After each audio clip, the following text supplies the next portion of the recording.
Pour gros calamité, il y a un gros remède. Dans le monde moderne, nous avons accès à plus d'informations, Pendant que nous vivons égarés, plus d'éducation, société sans paix, plus l'argent, économie, nous vivons dans une misère noire, globalisation, isolation individuelle, monde religieux, bon Dieu inconnu, christianisme, sans Jésus-Christ, l'église là, sans conviction chrétienne, la foi. synagogue chrétien autant de voix saignées après l'élidie. Qui est-ce nous poil voyer? Et qui est-ce qui poil marcher pour nous? Moi répondre, c'est hier, devant Goliath, dans le temps moderne, nous avons besoin de l'autre David, c'est hier insisté. Est-ce qu'on voulait faire confiance? C'est comme ça moi répondre lui. Voyez-moi, pasteur Harold Dufresne, MTS, MACA.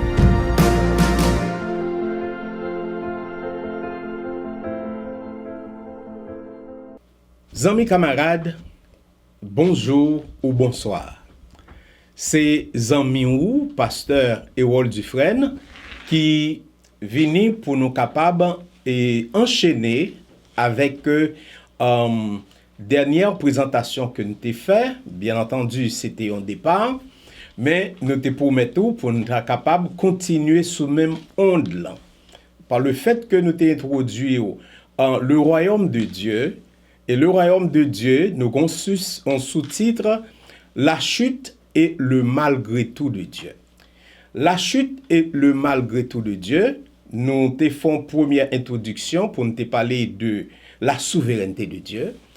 Et maintenant, comme nous te promettons, nous allons commencer avec deuxième sujet, dans le même esprit de souveraineté, pour nous parler de la cohérence de Dieu. Et comme toute discipline d'enseignement, on nous commencer par faire une étude de mots. Maintenant, la cohérence, c'est quoi? Cohérence de Dieu. Eh bien, nous gagnons un sujet, nous gagnons un verset clé qui explique esprit de cohérence. Là, nous trouvons dans Romains 8, verset 28, c'est Dieu a fait concourir toutes choses au bien de ceux qu'il aime, de ceux qui sont appelés selon son dessein. Voilà. Eh bien, c'est quoi la cohérence de Dieu? En d'autres termes, qui ça mot cohérence là veut dire? Eh bien, moissonner, t'as voulu expliquer tête c'est la qualité ou l'état de cohérence. Comme, par exemple, petit a, connexion ou cohérence systématique ou logique. Maintenant, petit b, c'est intégration d'éléments, de relations ou de valeurs diverses. Et nous avons la propriété d'être cohérent dans un plan qui marque la cohérence. Maintenant, l'adjectif cohérent.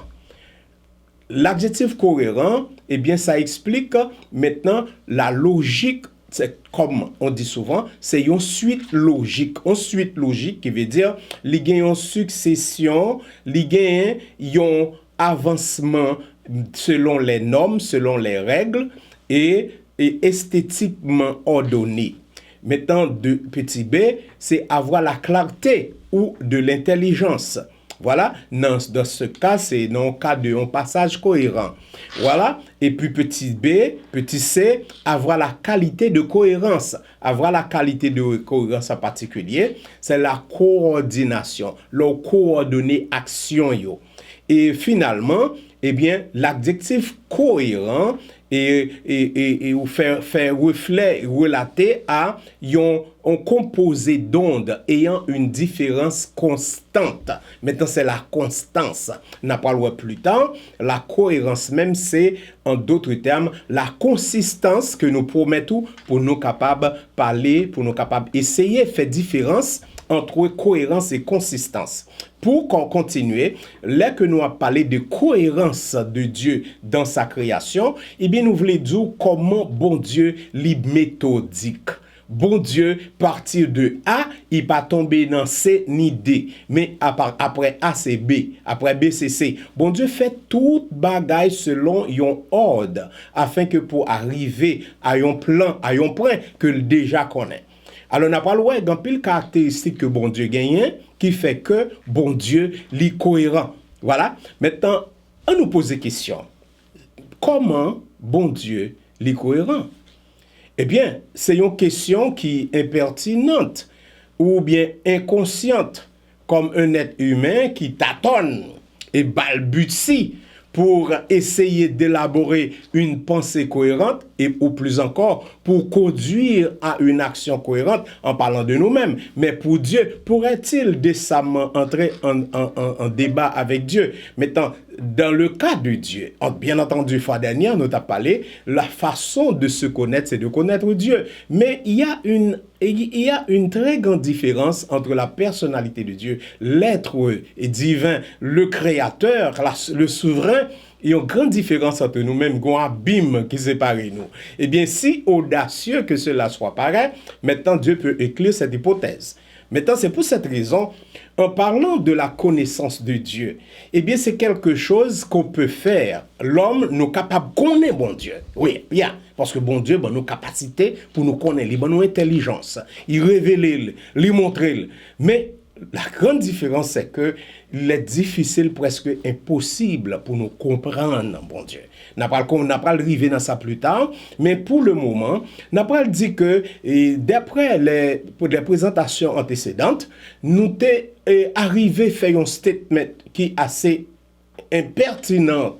Eh bien, statement, une cas de déclaration que nous avons fait dans Prépitel, nous te dire que moi et Harold Dufresne, nous croyons que le fléau, le pire des fléaux qui ravagent l'humanité est une prétendue inconsciente de la réalité de Dieu. Ça que m'entendent par là. Parce que en réalité, l'homme en général pas connaît bon Dieu. Il pas connaît bon Dieu. Et c'est ça qui fait que nous gagnons en pile problème, difficulté que nous avons fait face, c'est par le fait que nous par contre, ça nous pas connaît. Ouais. Alors, nous capables de formuler des projets, comme Proverbe 19, verset 21 dit nous, il y a dans le cœur de l'homme beaucoup de projets, mais c'est le dessein de l'Éternel qui s'accomplit toujours. C'est le dessein de l'Éternel. Alors, c'est pour montrer la souveraineté de Dieu dans les projets humains, dans les projets de l'humanité, dans toute activité, et cela dans les détails, dans les petits détails. N'importe ça que on fait sur la terre. Alors, bon Dieu demeurer une référence sûre et une référence à ne pas rater, à ne pas manquer. Alors, si Dieu n'est pas cohérent dans la conception même de la création de l'univers, nous sommes tous foutus et livrés à la merci du hasard. Bingo. Alors, entendons-nous. Alors, c'est clair. Si bon Dieu, pas cohérent, dans ça que l'a fait, eh bien, cohérence veut dire ordre. En lieu et place de désordre. Maintenant, si Dieu n'est pas cohérent dans ça l'a fait, eh bien, nous nous monde de désordre. Alors que n'a pas dit, bon, pasteur Dufresne, mais nous nous monde de désordre, est-ce que c'est l'incohérence de Dieu? Mais non, alors, attendons-nous, après quelques minutes, ça va clair.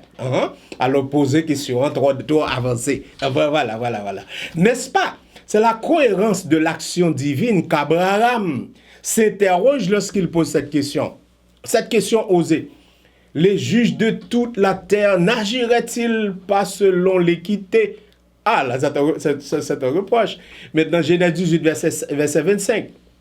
Maintenant, si que on se demande perplexe, si que nous a posé nos questions de est-ce que bon Dieu pas ouais, est-ce que le pas un contrôle? Eh bien, il nécessitait un dialogue.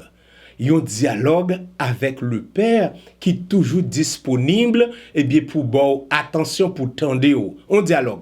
Dieu le souhaiterait l'entretien parce qu'il comprend que l'être humain puisse ne pas saisir d'emblée la cohérence de son action. Yes, parce que bon Dieu pas attendre à ce que nous comprenions toute bagaille. Bon Dieu pas attendre à ce que nous comprenions. Mais un seul bagaille, il est là. Il est là. Il l'a l'attend pour le capable prendre main pour le passer avec vous dans une route qui est difficile là. Il le souhaite même au point de ses biens, ainsi qu'il considère Abraham lorsqu'il lui paraît et de son intention de détruire Sodome. Oui, même là que, jusque là, même là que bon Dieu dégaine intention pour détruire Sodome, et puis, tandis qu'il s'est dit à Abraham, cacherai-je à Abraham ce que je vais faire? Est-ce que vous comprenez dans Genèse 18. Ouais, que bon Dieu l'est vraiment disposé pour le capable de partager avec nous, plan, les projets, il voulait marcher avec nous. Mais cependant, nous connaissons qui ça qui passait. Cette pensée de cette action de Dieu, la Bible nous les donne à comprendre en 2 étapes bien marquées que l'on appelle Ancien et Nouveau Alliance, Nouvelle Alliance, pardon, qui correspondent aux 2 parties de la Bible. Maintenant, n'a pas considérer, n'a pas fait un parcours biblique pour nous montrer la cohérence de Dieu dans son plan pour l'humanité. D'ailleurs, nous connaissons, bon Dieu crée l'univers d'abord. Il crée l'univers d'abord. Il fait la révélation écrite qui, qui expliquait nous l'univers. Et la révélation personnelle que Jésus venu parmi nous. Maintenant, c'est la révélation écrite qui parlait nous-mêmes de la venue, du retour de Jésus-Christ. Alors, en parlant de ça, on nous, maintenant, faire et bonne œuvre de, maintenant, la révélation écrite pour nous capables de trouver, concordance ça, pour nous trouver coordination ça, c'est qu'on appelle la cohérence de Dieu. Eh bien, nous dit que, dans Jean 1er, verset 17, on a commencé, et pour nous dire que la loi a été donnée par Moïse, la grâce et la vérité sont venues par Jésus-Christ. Maintenant, quand nous sortis pour nous tomber là, eh bien, nous avons fait un retour. Pendant ce temps, nous avons fait un mixage de 2 alliances nouvelles et anciennes. Maintenant, on n'a pas dit que c'est à ce propos que la question de la cohérence de Dieu se trouve souvent posée. On oppose l'image de Dieu inquiétante, voire terrifiante, maintenant qu'imposerait l'Ancien Testament à l'image rassurante de Dieu. D'abord, maintenant, quand on a parlé de l'Ancien Testament, on a parlé de la loi. C'est ça qui fait que Jean 1er, verset 17, il commençait par dire, la loi a été donnée par Moïse. La grâce et la vérité sont venues par Jésus-Christ. Maintenant, ça fonde ensemble les 2 testaments. Alors, c'est pourquoi que, comment, dans l'Ancien Testament, bon Dieu, les Abraham, il fait un parcours, et pour le arriver dans le Nouveau Testament, qui couvre combien de siècles, et puis, bon Dieu, il y a un plan sûr, dès le départ, il connaît la fin. Nous dit ça, répéter ça assez souvent, avant qu'on finisse d'entendre et présentation, on a déjà conforme, on a déjà convaincu que bon Dieu, lui, il connaît la fin avant même le commencement. La différence incontestable entre 2 alliances est signalée et soulignée par le double contraste, celui des figures emblématiques. 2 figures emblématiques, Moïse et Jésus-Christ. Et celui des thèmes principaux. Des thèmes principaux, la loi, la grâce et la vérité. Mais qu'on y a, nous pour nous parler de 2 messieurs Sayo, et nous avons fondu ensemble dans des thèmes, nous avons 4 thèmes. Maintenant, cette différence n'empêche pas, pourtant, que d'une alliance à l'autre, le même Dieu poursuit le même dessein, dont les 2 alliances sont les 2 étapes distinctes et coordonnées. Now, ça est clair.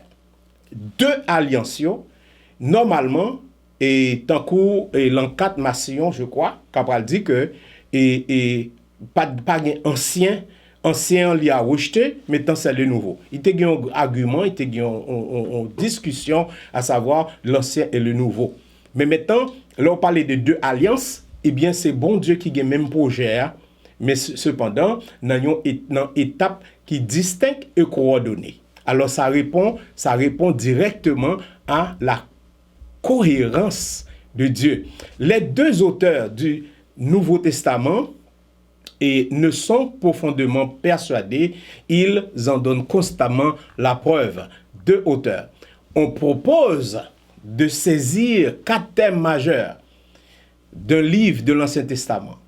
4 thèmes majeurs d'un livre de l'Ancien Testament. L'Exode. S'efforçons de répondre pour chacun d'eux la cohérence de l'action de Dieu d'une alliance à l'autre.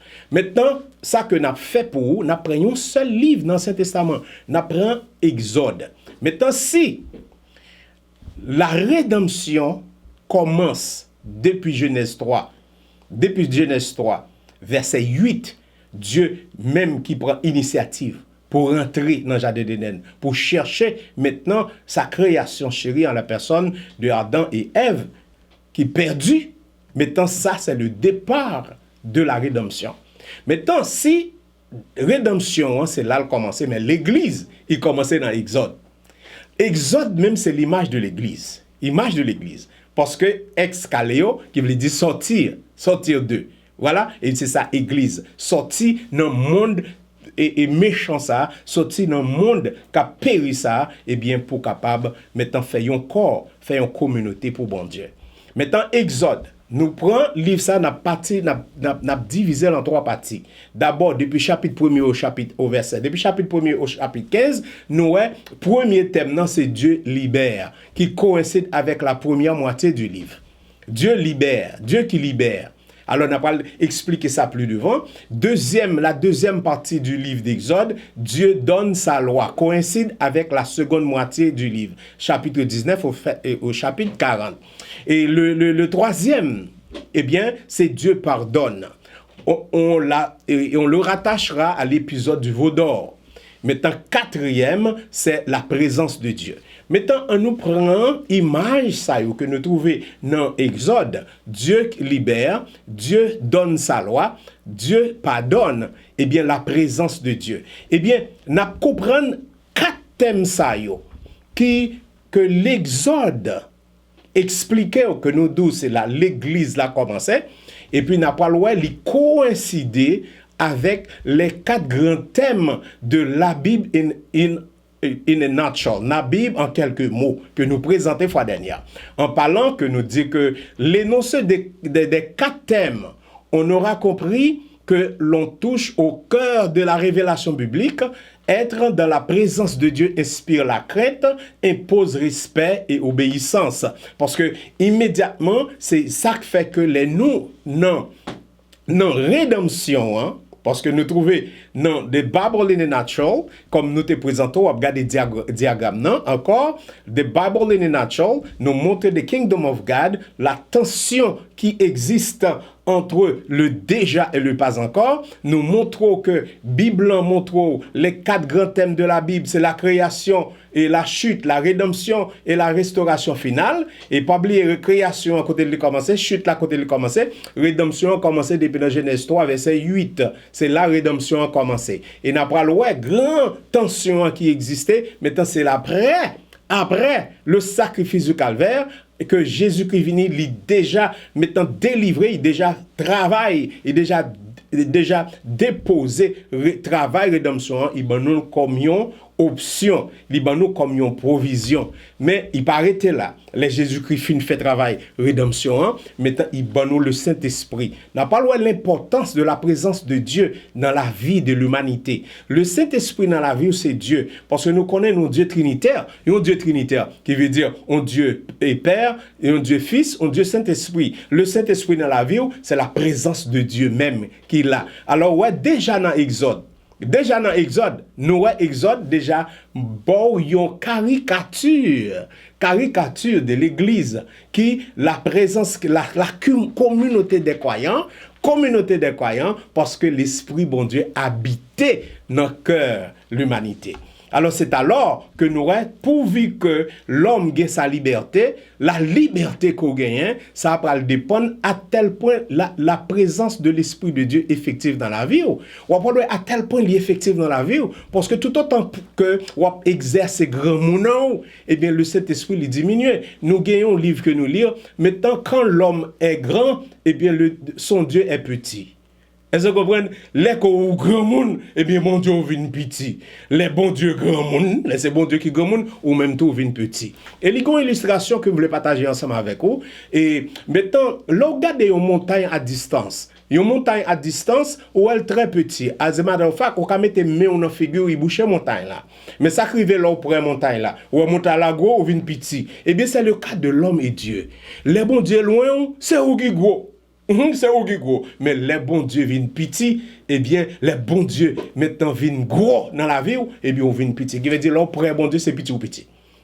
Ou pas besoin de dire mon rien de sainteté. Ou pas besoin de dire mon rien, absolument rien de sainteté. De pour un bon Dieu, mon apôle. De bon près, bon Dieu, mon appel, parce qu'on va vivre dans l'humilité. L'humilité, maintenant, c'est la beauté de la sainteté. Et c'est ça que fait la présence de Dieu dans la vie, où la parole claire, la parole visible, et c'est là, bon Dieu, veut arriver, pour le capable, ban nous, l'esprit, de façon que pour pas arrêter pour compte, avec capacité, parce que nous n'avons pas de capacité pour nous vivre selon Dieu. Nous n'avons pas de capacité pour nous vivre selon Dieu. Nous n'avons pas capable. Alors qu'on n'a pas à le comprendre, ça fait que la cohérence de la souveraineté de Dieu, comment est important, pendant que nous venons faire une démarche biblique ensemble avec vous, qu'on n'a pas le gotigeant sonné théologique. Pendant ce temps, nous prenons une pause et puis nous tenons la main.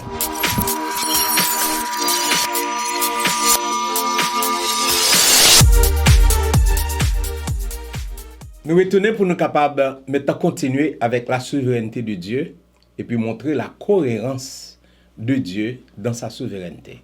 Souveraineté, nous encore à prendre pour et répétition des mémoires. Et Dieu gouverne souverainement tout l'univers qu'il a créé. Nous expliquons ça très bien. Bon Dieu, souveraineté. Alors qu'il veut dire dans son grand monde, il dirige l'univers. Les papes en conseil dans le même monde, ouais, il fait exactement ça le voulait. Jean voulait, et cela volonté, c'est un ordre. Il parle, la chose arrive, ordonne, elle existe. Période.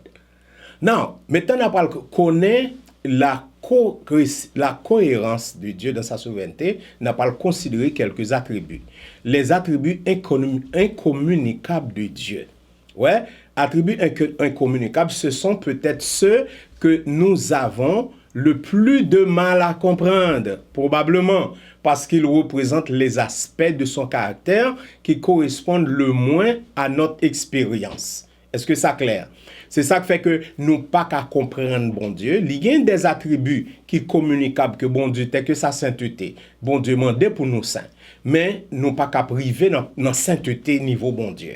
Ouais, mais n'a pas le bon quelques attributs incommunicables. Par exemple, n'a bon pour commencer et c'est l'immuabilité de Dieu. Maintenant, Dieu est immuable dans son être, ses perfections, ses desseins et ses promesses.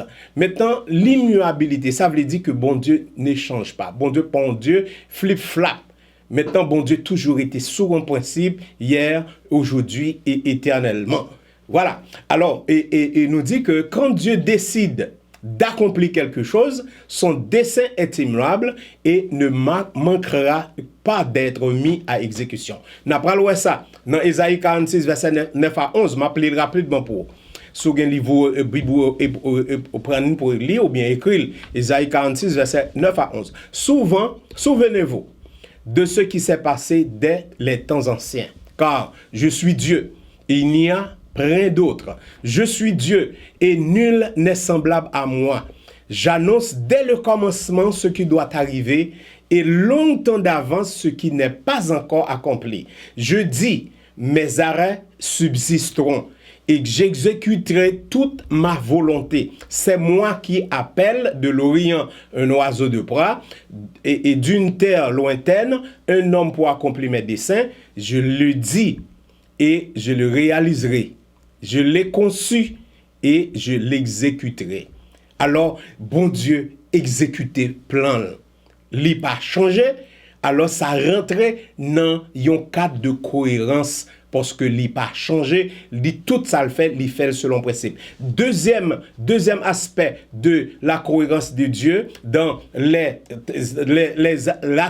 attributs incommunicables, c'est l'indépendance. Bon Dieu indépendant. C'est celle Dieu qui est indépendant. Et puis, toute la création dépend de Dieu pour sa subsistance. Voilà. Et puis, Dieu indépendant. Les Écritures enseignent en plusieurs endroits que Dieu n'a besoin d'aucune partie de la création pour exister et ni pour quoi que ce soit et pour que quoi que ce soit d'autre. On dit, Dieu est absolument indépendant et autosuffisant. Absolument indépendant et autosuffisant. Qui veut dire, il suffit à lui-même. L'indépendant. Il n'a pas besoin rien absolument. D'ailleurs, bon Dieu pas même besoin d'adoration l'homme. Alors ça, on pasteur qui dit ça. Bon Dieu a besoin d'adorer.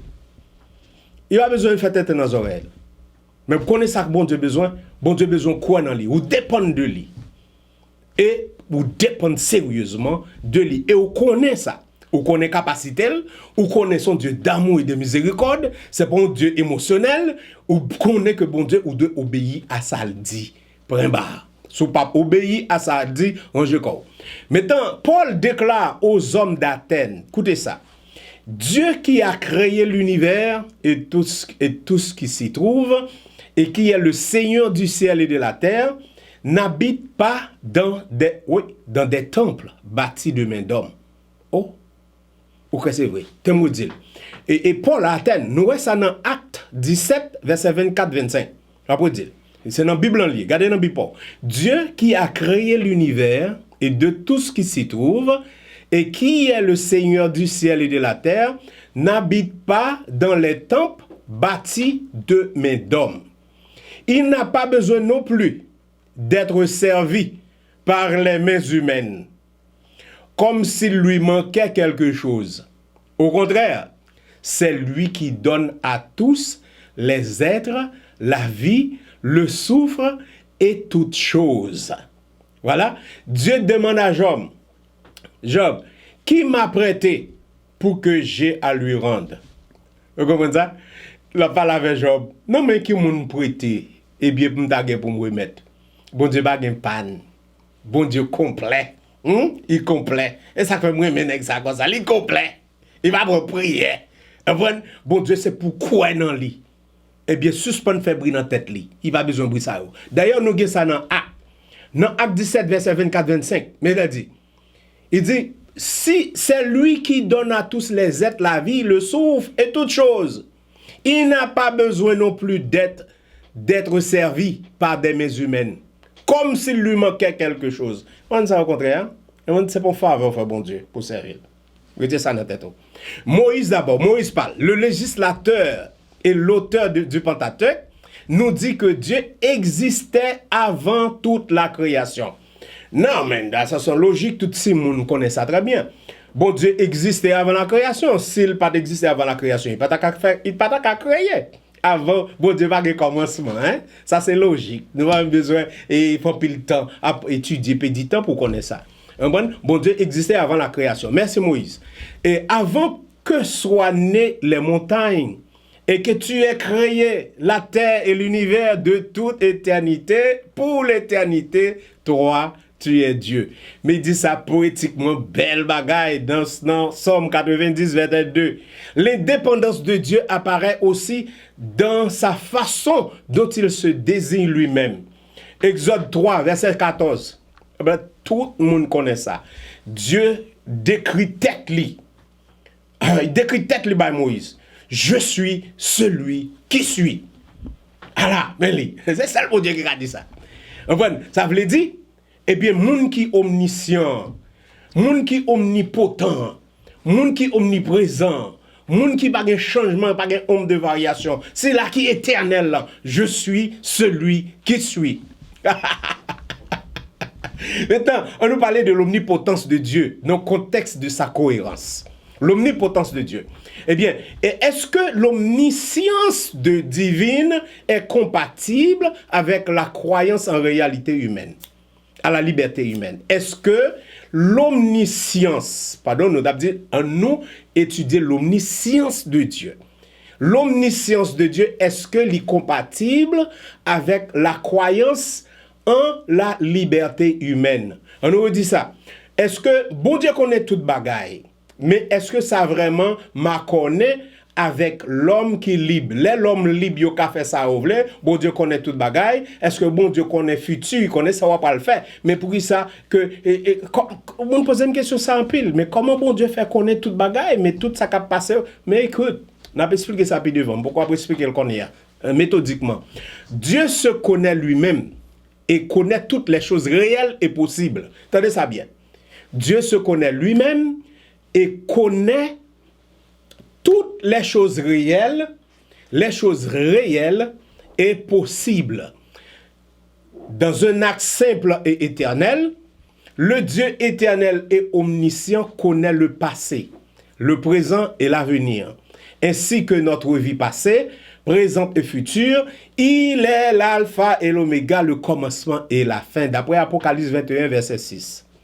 Maintenant, dans Ésaïe 46, verset 9 à 10, nous allons lire « Souvenez-vous de ce qui s'est passé dès les temps anciens. Car je suis Dieu, et il n'y a rien d'autre. Je suis Dieu, et nul n'est semblable à moi.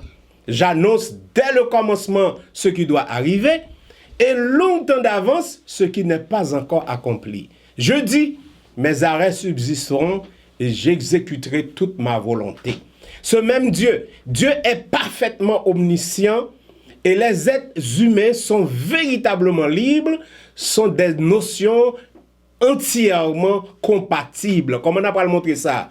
En effet, Dieu savait ce que tout le monde ferait librement dans des circonstances données. Il connaît exactement qui ça ou après le faire, maintenant dans 10 ans, dans 20 ans. Il connaît parfaitement. Parce que la vie, l'homme, c'est son jouet qui finit de jouer qu'à rejouer. Elles se comprennent? L'expérience humaine, c'est comme si un cadeau, c'est un bagage qui déjà fait dans le bon Dieu. Bon Dieu, pas un passé, il pas un futur. Ça veut dire, bon Dieu, camper dans le présent. Hein? Il remplit. Maintenant, on n'a pas comprendre plus tard. Ça fait que, bon Dieu, pas un passé, il pas un futur. Il camper dans le présent. Encore plus remarquablement, tout comme Dieu connaît les pensées humaines, il sait donc les pensées même qu'ils auront. Il connaît qui pensait ou après le faire, et pas penser ou après bercer aujourd'hui, non? Les pensées, les bon Dieu connaît. C'est pas David qui dit ça dans Somme 139, 1 à 4. Éternel, tu me sondes et tu me connais. Tu sais quand je m'assieds et quand je me lève. Tu pénètres de loin ma pensée. Et tu sais quand je marche et quand je me couche. Et tu pénètres toutes mes voies. Car, verset 4, la parole n'est pas sur ma langue. Que déjà, ô Éternel, tu la connais entièrement. Alors c'est donc que même penser ou fait. Après quelques mois, l'Éternel déjà connaît. Ouais. Les prophètes de l'Ancien Testament et les apôtres du Nouveau Testament ont fait écho harmonieusement à la connaissance absolue de Dieu, du passé et du présent et de l'avenir de toute sa création. Alors, que ce soit c'est dans l'Ancien Testament, que ce soit c'est dans le Nouveau Testament, eh bien, prophètes dans l'Ancien Testament, apôtres dans le Nouveau Testament, eh bien, tout monsieur ça yo. Yo joignent ensemble pour yo dire même bagay là. Bon Dieu, li contrôler, il pas gain passé, il pas gain futur, li contrôler tout bagay et puis rester dans perpétuel présent. Maintenant pour cela, c'est nous d'accord que bon Dieu li omniscient. Maintenant, en nous comprendre comment l'homme libre, en nous redéfinir la liberté de l'homme. On peut dire que les êtres humains sont libres dans deux sens différents. La liberté de la différence, comment ça explique? La liberté humaine comme la capacité soit de faire quelque chose ou non. Compris en ce sens, une personne doit avoir la capacité de faire quelque chose ou non. Maintenant, la capacité de faire quelque chose ou non. Alors, c'est ça, nous avons parlé des fois, on a parlé de free agency. Free agency. Là, on a parlé de la liberté de soi, le libre arbitre. Nous avons parlé. Que nous avons bon ami, nous, Augustin, eh bien, qui fait ça clair. Tant coup, yon glace. Fait clair. Et n'a parlé que la liberté de la différence. Maintenant, nous avons capacité, nous avons pouvoir pour nous faire sans nous voler. Et l'autre bagage là, la liberté de spontanéité. D'autres femmes expliquent liberté humaine comme la capacité de faire tout ce que la personne veut. Ou avez liberté pour faire n'importe bagaille, ou avez liberté pour faire son voler. Et bien c'est deux ça qui expliquent la liberté de l'homme. Maintenant, si la liberté humaine peut être expliquée de manière adéquate en termes de liberté spontanéité, alors il ne semblerait pas y avoir de problème à concilier la préscience de Dieu et la liberté humaine. Maintenant, comme on n'a pas à le comprendre, les hommes et les femmes resteraient libres même si leurs décisions et leurs désirs étaient déterminés dans un certain sens. Dieu veille simplement à ce que ces créatures, maintenant, veuillent faire ce qu'il leur a déterminé à faire. Bien entendu. Now, on nous essaie de comprendre ça parce que et gens de enseignement ça yo pas yon enseignement que ou capable saisir non seconde. Si que ou libre pour faire ça ou voulez. Bon Dieu connaît ça ou fait. Mais comment que ou même ou libre si bon Dieu connaît ça qu'on a fait et ça qu'on va faire. Entendons. Avec capacité bon Dieu fait dans la création, le bon Dieu créé, bon Dieu en tant que yon être libre, bon Dieu a reproduit maintenant lui-même dans yon créature chérie. Est-ce que c'est pas la Bible dans Genèse chapitre 1er verset 26, 27, 28 qui va montrer que l'homme, bon Dieu crée l'homme dans l'image et dans la ressemblance. Et bien aimé, l'image et la ressemblance c'est deux mots qui expliquent un seul bagage. Bon Dieu mettait dans la création ça des caractéristiques qui sont similaires à lui-même. Bon Dieu pas créé les anges dans l'image et dans la ressemblance, mais il créé l'homme dans l'image et dans la ressemblance. Toutefois, la volonté humaine est comme une bête de somme. C'est le Martin Luther. Si Dieu la chevauche, elle veut et va là où Dieu veut. Si Satan le chevauche, il veut et va là où Satan veut. Il doit aller là où son coureur en chair et il n'est pas libre de choisir son cavalier. Martin Luther essaie d'aider nous comprendre la liberté de l'homme et la connaissance, la préscience de Dieu. Pas oublier, il montre l'homme, la volonté de l'homme, tant qu'on bête de somme. Yon bête de somme maintenant qui pas qu'à choisir moun k'ap monter là. En parlant de Dieu et Satan. Pas oublier, bon Dieu crée ou l'équité au libre, c'est ça qui fait que péché est possible. Ou libre pour faire sauver. Et c'est là le bon Dieu a parlé de souveraineté. Pendant qu'on est libre pour faire sauver, ça n'a pas nuit bon Dieu. Bon Dieu veut laisser volontairement qu'on choisisse. Ce n'est pas par force. Mais Paul a pas l'expliquer ça. L'on désobéit, c'est dans Romains chapitre 6, verset 26 ou bien 16, 26. Si ce n'est pas ça, pardonnez, me chercher. Dans Romains, Paul expliquait, les que ou désobéit à un maître pour obéir à un autre, mais qui s'en fait. Moun qui obéit à l'un ou fait le maître, soit pour la liberté ou bien soit maintenant pour la mort. Voilà. Immédiatement ou désobéit, eh bien, la force des ténèbres, Satan, il pas un protocole. C'est simplement besoin de désobéir à Dieu et puis ou déjà arranger nos positions pour en bas contrôle Satan. En d'autres termes, ou pas qu'à choisir maintenant qui moun, qui bosse ou, si toutes les fois ou pas gain force pour obéir avec sa bon Dieu dit, et puis ou al désobéir pour l'avoir facile, immédiatement ou ranger corps en bas contrôle Satan. C'est pas Jean qui dit ça dans le 1er siècle. Le monde est sous maintenant la puissance du diable. Eh bien c'est parce que moun pas vle obéir à bon Dieu. Pour obéir à la volonté de Dieu, il faut qu'on connaisse volonté. Et c'est ça fait que nous gagnons l'église pour montrer où la volonté de Dieu. Maintenant les hommes bons et méchants font ce qu'ils veulent. Que ce soit au bon, que ce soit au méchant, tout pas bon monde dans la vie qui pas font bagay qui pas bon. Eh bien, ou t'as pas fait. Eh bien, immédiatement fait un bagay qui pas bon, eh bien, ou sous l'emprise de un mauvais esprit. Esprit vient accaparer suivant disponibilité. Et c'est ça qui fait que ou besoin maintenant obéir à Dieu. Et là où obéit à Dieu, qu'on y a, bon Dieu lui-même, lui arranger, ils font arrangement pour vous. Non simplement, lui libérer de entrave péché, mettant lui libérer de puissance péché, lui libérer de présence péché, et puis il mettait le Saint-Esprit dans la vie pour marcher avec vous dans toute la vérité. Ou pas qu'arrêter dans la vérité, si vous n'avez pas de puissance, bon Dieu, puissance de l'Esprit, mon Dieu, sur. La volonté humaine n'est donc pas libre dans le sens où elle ne veut pas passer de la mauvaise volonté à la bonne volonté. Elle ne peut pas subir passivement un tel changement que de la main de Dieu. Pas oublier que maintenant, immédiatement, nous gagnons, Augustin qui te dit nous ça depuis le 4e siècle.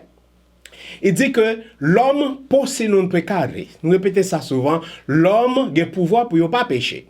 Mais immédiatement, vous péché qu'on y a non possible pécaré ou pas de pouvoir pour ne pas pécher encore. Pas de contrôle. Le péché qu'on y a, c'est lui qui met tout.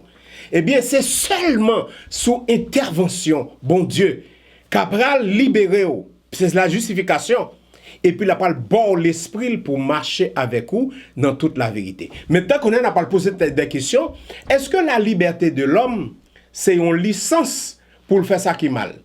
Ah! On nous parlait. Dieu n'a pas forcé les hommes à pécher, simplement parce qu'il les a créés et leur donné le pouvoir de choisir entre pécher et ne pas pécher. Il y a un pouvoir pour te choisir. Ça pas dire c'est licence, mon Dieu, bye. Entendons-nous. Il y a des anges qui n'ont jamais péché et qui jamais ne pécheront. Tenez ça bien. Bon Dieu fait les anges libres, te coule te font libres. Mais tu as un tiers des anges, parce que dans libre, ils ont déclaré pour ils désobéir à bon Dieu. Mais ça passe 2 tiers, ils ont toujours été libres. C'est librement ils soumettent à bon Dieu. So pas vle dire, pas vin dire, parce qu'on a une liberté, on peut faire ça, on peut pécher, on peut pas. Immédiatement, on péche, on pas de contrôle li encore. C'est uniquement sous la puissance de Dieu, volontairement. Alors, on va voir que c'est la générosité de la bonté de Dieu, tel qu'il est,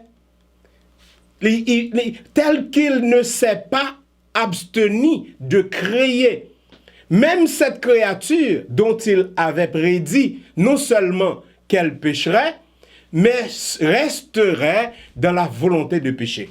Bon Dieu généreux, il connaît que la pral créé dans l'image de la ressemblance, il connaît pour le pécher. Mais bon Dieu faut quand même. Il faut quand même. Parce que le connaît ou pécher et on connaît ou toujours une tendance là pour pécher de temps en temps. C'est Augustin.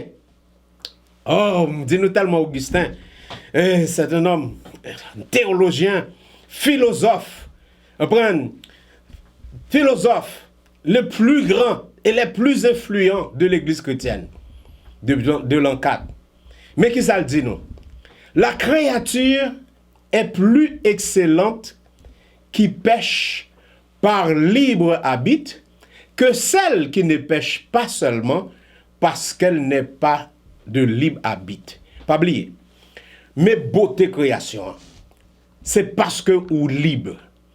Eh bien, pas oublier, si que ou pas de liberté qu'on gagne, eh bien, toute beauté, toute joyeux, toute joie que le monde j'en lié, eh bien, c'est comme ça que bon Dieu créé. C'est comme ça que bon Dieu voulait pour libre. Ou chercher présence bon Dieu librement ou écarter bon Dieu. Mais pas oublier, conséquences à venir. Qu'on cherche présence bon Dieu librement, qu'on qui connaissance, qu'on ait qui conséquence, l'éternité bienheureuse, qu'on ou reculer, abandonner, éloigner de Dieu volontairement, et bien on va aller dans l'éternité malheureuse. Qui est-ce qu'on choisi? Maintenant, on nous parler pour nous finir l'éternité de Dieu et dans sa cohérence. Vous connaissez? La théorie la plus fréquemment utilisée pour réconcilier la préscience de Dieu et la liberté humaine implique d'interpréter l'existence éternelle de Dieu comme intemporelle. Voilà. Bon Dieu pas dans le temps. Parce que Dieu est en dehors du temps, étant intemporel, toute la connaissance de Dieu se produit dans son présent éternel. Il n'est pas d'avenir pour Dieu, il n'y a pas de passé pour Dieu. Tout ce qui appartient à l'avenir humain est un présent éternel à la conscience de Dieu. Il sait infailliblement ce qui se passera dans le futur. Infailliblement, bon Dieu connaît ça qui a passé nos futurs demain et nos futurs dans 10 ans, dans 20 ans, dans 30 ans. Alors, éternité, bon Dieu, mettant fait le cohérent. Il pas dans le temps, il pas de temps. Pour cela, il pas pressé par le temps. Le Dieu éternel et omniscient connaît le passé, le présent et l'avenir. Ainsi que notre vie passée, présente et future, il est l'alpha et l'oméga, le commencement et la fin. Bien-aimés, dans toute l'histoire de l'Église chrétienne jusqu'au temps moderne, on cherche en vain tout enseignement orthodoxe majeur qui affirmerait que Dieu pouvait changer dans sa nature. Au contraire, il existe de solides arguments bibliques, philosophiques, historiques, sur la pure actualité, la simplicité, la nécessité, l'infini et la perfection de Dieu, selon lesquels Dieu est immuable et éternel par nature. Ça on dit là, dans tout français ça yo. Li gen en pile temps, moun ap cherché. Moun qui gen capacité pour chercher la vérité, qui connaît comment pour chercher. Y a cherché pour yo ka joindre. Maintenant, est-ce que bon Dieu, li pas faut-il changer? Est-ce que bon Dieu pas changé dans la nature li? Eh bien, ça a trouvé. Il a trouvé des arguments solides, bibliques, philosophiques, historiques, sur la pure actualité, la simplicité, l'infini et la perfection de Dieu, selon lesquels Dieu est immuable et éternel par nature. En Dieu, il n'y a ni changement, ni ombre de variation. Que ta foi reste ferme. Selon Jacques 1er 17, Dieu est le même d'hier, aujourd'hui et éternellement. Nous avons fait conclusion ça. Dieu est cohérent. Son œuvre souveraine est bien coordonnée, ayant une suite logique, intelligible et esthétique. Therefore, fais de l'Éternel tes délices, et il te donnera ce que ton cœur désire. Recommande ton sort à l'Éternel, mets en lui ta confiance, et il agira. Il fera paraître ta justice comme la lumière, et ton droit comme le soleil à son midi. Car les méchants seront retranchés, et ceux qui espèrent en l'Éternel posséderont le pays. Je vais reprendre ça. Verset 9, Psaume 37. Les méchants seront retranchés, et ceux qui espèrent en l'Éternel posséderont le pays. Encore un peu de temps, et le méchant n'est plus. Tu regarderas de loin le lieu où il était, et il a disparu. Mon frère, ma sœur, l'Éternel est souverain. L'Éternel, immuable, il ne change pas. L'Éternel est indépendant. Il est indépendant, il ne dépend pas de personne. L'Éternel connaît tout. Il connaît toute bagaille. Et il a capacité. Il est omnipotent. Pas gagné absolument qu'à passer dans l'univers que l'Éternel pas gain contrôle. Bon Dieu c'est voix moun qui s'envoie. Bon Dieu c'est force moun qui pas gain force. Bon Dieu c'est référence pour tout moun qui pas gain asile, qui pas gain refuge. C'est lui-même qui dit li fidèle. Fais-le confiance. Fais-le confiance. Yon jour, ou va chercher ennemi ou pas joindre yo. Y a disparaître tant que les ennemis ont pour chasser les enfants d'Israël dans le désert. Ils étaient devant la mer Rouge. L'Éternel te dit bustil. Ennemi qui des dos là, un jour pas pour eux. Nous comme ça qui t'est passé. L'Éternel ne change pas. Il est l'alpha et l'oméga. Soit souffrir. Si on en détresse, si on pas qu'on a qui aller, fais de l'Éternel tes délices. Remets ton sort à l'Éternel et il agira. Qu'il en soit ainsi pour vous. Synagogue chrétien Inc. Synagogue chrétien. Synagogue chrétien. Synagogue chrétien, l'école pour connaître parole bon Dieu. Vin joindre pasteur Hérol Dufresne avec tout autre pasteur dans synagogue. Écris-nous sur email ça. dirt@christiansynagogue.org tru@christiansagogue.org ou bien relez-nous dans 561 639 96 08 561 639 9608. Équipe Synagogue là pour répondre à toutes questions ou intérêts que vous avez.